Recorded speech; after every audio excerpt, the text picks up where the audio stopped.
Hi friends, మావయ్య గారు కాశీ వెళ్తున్నారని చెప్పేసి కొంచెం బ్యాగ్ సర్దాం అన్నమాట. సర్దినప్పుడు ఏ చేతికో చేతి పెడితే కొంచెం మావయ్య గారు తీసుకోవడానికి ఈజీగా ఉంటుందని చెప్పేసి నీట్గా సర్ది పెట్టాను. మొన్న అమ్మ వాళ్ళు హైదరాబాద్ వెళ్ళినప్పుడు బ్యాగ్స్ తీసుకురమ్మని చెప్తే బ్యాగ్స్ తీసుకొచ్చారు. ఒక సూట్ కేస్ టైప్, ఒక ఈ టైప్ బ్యాగ్. సరే ఈ బ్యాగ్ మా దగ్గరికి యూజ్ అవుతుంది కదా అని చెప్పేసి దీంట్లో సర్దేశాను అన్నమాట. కాశీ అంటే కొంచెం దూరం కదా, లగేజ్ అది హెవీగా ఎందుకు అని అన్నారు కదా అని చెప్పి ఒక 3 సెట్స్ అట్లా 4 సెట్స్ పెట్టేసి ఇంకా ఒక రగ్గు, ఒక సాల్వా, ఒక స్వెటర్, క్యాప్ అన్నీ అరేంజ్ చేసి పెట్టేశాము.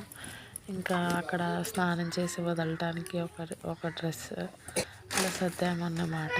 దేనికది ఒక టవల్, ఒక పంచ, ఒక షర్ట్, ఒక బనియన్ అట్లా దేనికది సెట్ చేసి పెట్టేసాము ఈజీగా ఉండటానికి. ఇంకా ఈజీగా తీసుకుంటే కంగారు లేకుండా ఉంటుంది అని చెప్పేసి ఆ దేవుడు ఆశీస్సులు అన్నీ మంచిగా